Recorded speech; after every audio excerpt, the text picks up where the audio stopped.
Baccalauréat Métropole 2021. Exercice C. Quelle taille pour les mailles d'un tamis? Les artémies sont des crustacés élevés pour nourrir les poissons des aquariums. Leur taille doit être adaptée à l'espèce de poisson à nourrir. On utilise des tamis calibrés pour les sélectionner.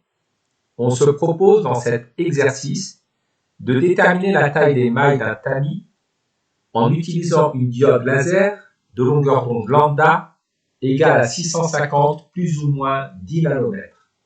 Vérification de la valeur de la longueur d'onde de la diode laser utilisée. Pour vérifier la valeur de la longueur d'onde de la diode laser, annoncée par le constructeur, on réalise une expérience dont le schéma est donné.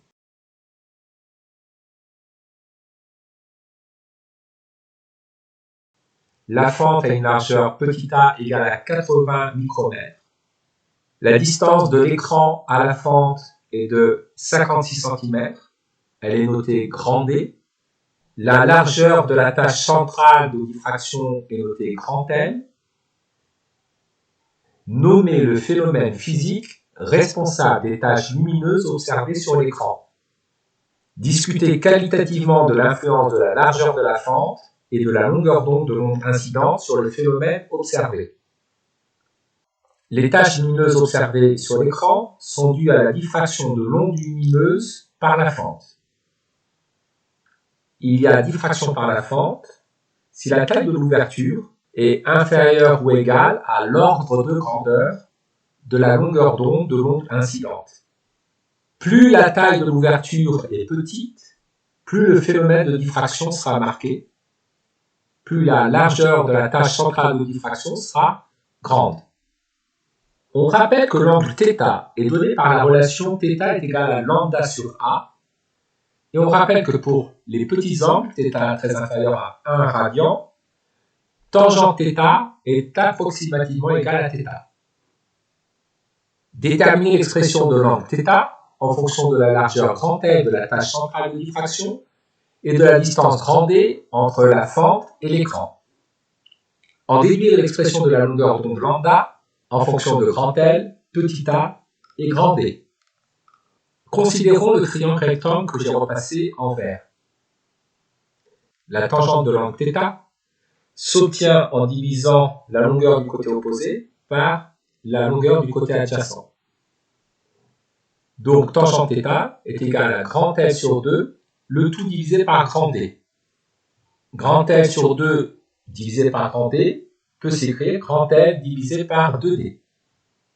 Comme θ est très petit, tangente θ est approximativement égal à θ si θ est exprimé en radians. θ est égal à grand L sur 2D. Or, θ est égal à lambda sur A. Nous en déduisons, par un produit en croix, que lambda est égal à A fois grand L sur 2D. Pour faire une mesure précise, on remplace l'écran par une caméra qui permet d'obtenir l'intensité lumineuse relative en fonction de la position petit x, repérée selon l'axe indiqué sur la photo de la figure 2. L'origine x égale à 0 m est prise sur le bord du capteur de la caméra. On obtient alors la figure 3. Déterminer la valeur de la longueur d'onde de la diode laser utilisée en exploitant la courbe obtenue sur la figure 3, la comparer à la valeur indiquée par le constructeur. La tâche centrale de diffraction est délimitée par deux extinctions, c'est-à-dire par deux points sur l'écran où l'intensité lumineuse est nulle. La première extinction a lieu en x égale à 9 mm. La deuxième extinction a lieu en x est égal à 18,2 mm. La largeur de la tâche centrale de diffraction vaut donc 18,2 moins 9, c'est-à-dire 9,2 mm. 1 mm valant 10 puissance moins 3 mètres. La largeur de la tâche centrale de diffraction vaut 9,2 fois 10 puissance moins 3 mètres. Reprenons l'expression qui permet de calculer la longueur d'onde, lambda. Nous allons exprimer petit a, grand L et grand D en mètres, afin d'obtenir la longueur d'onde en mètres. La largeur de la fente est de 80 micromètres. 80 micromètres, c'est 80 fois 10 puissance moins 6 mètres.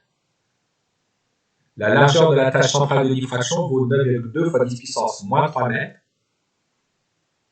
La distance grand D vaut 56 cm, c'est-à-dire 0,56 mètres. En faisant le calcul, nous obtenons une longueur d'onde de 6,6 fois 10 puissance moins 7 mètres. Comme 1 mètre vaut 10 puissance 9 nanomètres, pour convertir la longueur d'onde des mètres au nanomètre, nous allons multiplier par 10 puissance plus 9. 10 puissance moins 7 fois 10 puissance plus 9, cela nous donne 10 puissance 2. La longueur d'onde de l'onde lumineuse utilisée est de 6,6 fois 10 puissance 2 nanomètres.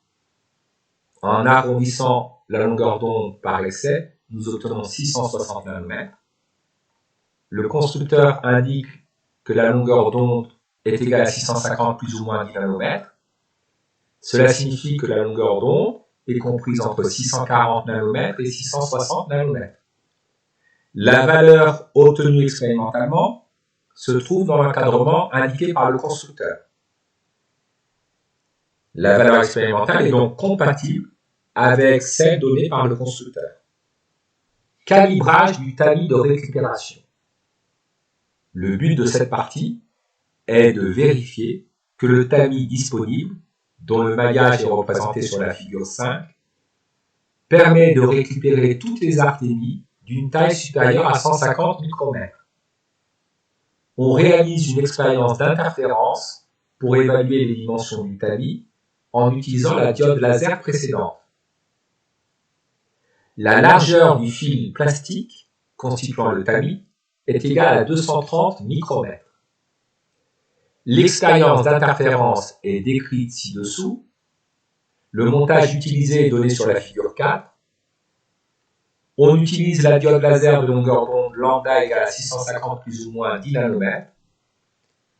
La distance entre le tamis et l'écran vaut grand D égale à 7,75 plus ou moins 0,03 mètres.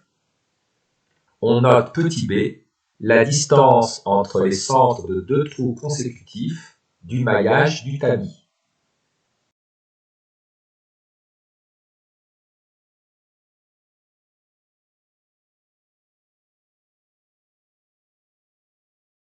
La figure d'interférence obtenue est donnée sur les figures 6 et 7.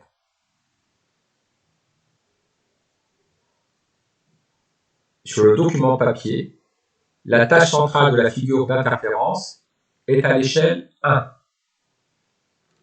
Expliquez brièvement, sans calcul, l'origine de la présence de zones sombres et de zones brillantes dans une figure d'interférence lumineuse.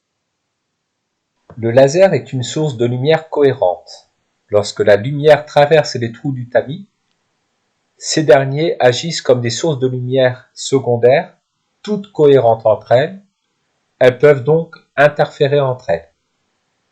Lorsque ces ondes lumineuses arrivent sur un point de l'écran en phase, on observe alors des interférences constructives.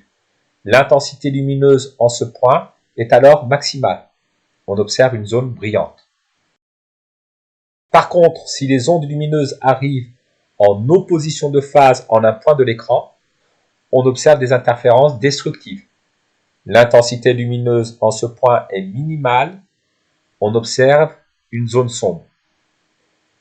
L'expression de l'interfrange est donnée par la relation I est égale à lambda fois D sur petit b. L'incertitude type sur la grandeur B peut se calculer à partir de la relation donnée à l'écran.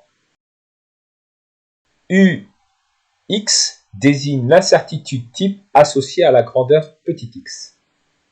Évaluer la valeur de l'interfrange petit i en explicitant la méthode suivie pour obtenir la meilleure précision. Évaluer l'incertitude type sur la mesure de l'interfrange. Alors, nous allons mesurer plusieurs interfranges pour avoir plus de précision.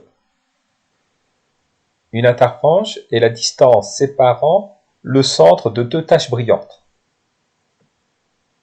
Nous allons ici mesurer une interfrange, deux interfranges, trois interfranges 4 interfranges sur l'axe horizontal.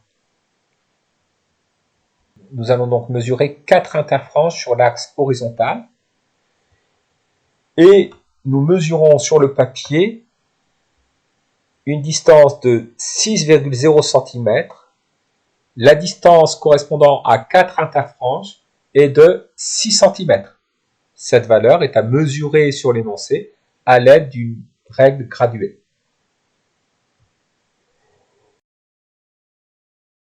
Nous en déduisons que l'interfrange vaut 1/4 de 6 cm, c'est-à-dire 1,5 cm. La distance correspondant à 4 interfranges est mesurée à l'aide d'une règle graduée au millimètre près. Nous faisons une erreur d'une demi-graduation pour positionner la graduation à gauche et une demi-graduation pour positionner la graduation à droite. Donc nous pouvons estimer à une graduation, c'est-à-dire 1 mm, l'erreur que nous effectuons lorsque nous mesurons la distance correspondant à 4 interfranges. On divise cette incertitude par 4 pour obtenir l'incertitude sur une interfrange. Nous pouvons donc estimer à 1/4 de millimètre, c'est-à-dire 0,25 mm, l'incertitude type sur la valeur de l'interfrange. On va arrondir par excès cette incertitude type, par exemple à 0,3 mm. Calculez B, puis évaluez l'incertitude type sur B. L'interfrange est égale à la longueur d'onde multipliée par la distance grand D divisée par la distance petit b. Nous en déduisons que petit b est égal à lambda fois D sur I. Lambda vaut 650 nanomètres, c'est-à-dire 650 fois 10 puissance moins 9 mètres. Grand D vaut 7,75 mètres. Et l'interfrange vaut 1,5 cm, c'est-à-dire 1,5 fois 10 puissance moins 2 mètres. La valeur de B vaut 3,36 fois 10 puissance moins 4 mètres. Pour calculer l'incertitude type sur B, U de B, nous allons utiliser la formule que nous voyons à l'écran, que nous allons réécrire de la façon suivante. B vaut 3,36 fois 10 puissance moins 4 mètres. L'important ici pour le rapport incertitude type sur grand D divisé par grand D est de mettre l'incertitude type sur la grandeur et la grandeur associée dans la même unité. Grand D vaut 7,75 mètres. L'incertitude type sur grand D vaut 0,03 mètres. Lambda vaut 650 nanomètres. L'incertitude type sur lambda vaut 10 nanomètres. Petit i vaut 1,5 cm. L'incertitude type sur l'interfrange vaut 0,3 mm. Nous obtenons une incertitude type sur B de 9 fois 10 puissance moins 6 mètres. Indiquer si le tamis étudié permet de récupérer les artémies voulues. Justifier. On peut écrire que petit b est égal à 3,36 fois 10 puissance moins 4 plus ou moins 9 fois 10 puissance moins 6 mètres. Multiplions ceci par 10 puissance 6 pour convertir petit b en micromètres. Petit b est égal à 336 plus ou moins 9 micromètres, c'est-à-dire que petit b est compris entre 336 moins 9 micromètres et 336 plus 9 micromètres, c'est-à-dire que petit b est compris entre 327 micromètres et 345 micromètres. Déterminons maintenant la taille d'un trou du tamis. La largeur d'un trou du tamis s'obtient en retranchant à la distance petit b la largeur du fil de plastique. La largeur du fil plastique constituant le tamis vaut 230 micromètres. La taille du trou du tamis est égale à petit b moins la taille ou la largeur du fil de plastique.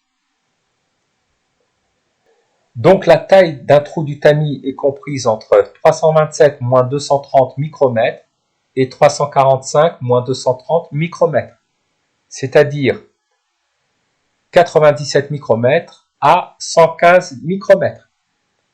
La taille d'un trou du tamis est inférieure à 150 micromètres. Le tamis permet donc de récupérer toutes les artémies voulues.